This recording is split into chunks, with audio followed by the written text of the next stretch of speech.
ibihe byiza cyane rero wowe udahwema kutwereka ko udukunda ukajya udukurikira amakuru ya Igika TV Rwanda tugenda tukugezaho umunota ku wundi. Njyewe muri kumva nitwa Omega Boy, mbanje kukugezaho amakuru abagezweho kano kanya. Kuri ubu Ikirunga cyamuragira cyarutse. Ikirunga cyamuragira cy'Iburasirazuba bwa Repubulika Iharanira Demokarasi ya Congo cyongeye kuruka. Icyakora nta ngaruka iri ryageze ku batuye mu mujyi wa Goma no mu nkengero zawo. Iki kirunga kibarizwa mu birometero birenga 20 uvuye Goma. Icyakora nubwo kiruka inshuro nyinshi, kenshi usanga iriruka ritagira ingaruka mbi nkuko bikunze kugenda iyo ikirunga cya Nyiragongo cyarutse.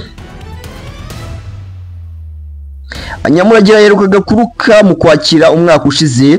Icyo gihe nabwo nta ngaruka mbi byagize. Kuri iyi nshuro abahanga bagenzura ibyiruka ry'ikirunga bavuga ko ibikoma byacyo biri kwerekeza muri parike ya Virunga, aho amafoto ya satellite yerekana ko bimaze kugenda ibirometero 7 byerekeza muri icyo gice. Ikigo gishinzwe gukurikirana ibyiruka ry'ibirunga cya Goma Volcanic Observatory OVG cyemeje ibyiruka ry'iki kirunga, agishimangira ko iki kirunga cyari kimaze iminsi cyerekana ibimenyetso byo kuruka, kuko nubwo bitagaragara inyuma ariko imbere mu nda y'isi cyari kimaze igihe kiruka.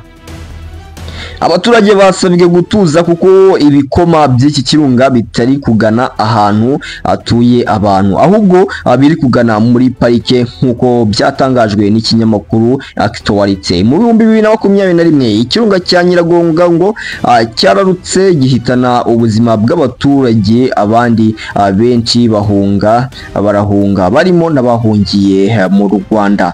Ngira ngo nko muri kugumya kubibona mu mafoto, murabona ko umuriro cyazanye umuriro kabisa, ariko ntago kiri buze kuza kugira ingaruka mbi ku baturage. Urumva ko kiri kuruka kigana mu ishyamba muri parike. Reka rero mushimire cyane wowe wadukurikiye, ariko bantu reba wasi mu magambo atukura wibuke gukora subscribe kugira ngo ujibone inkuru ibigezweho ako kanya. Ngiye nitwa Omega Boy, Star Vista, atubonane ubutaha.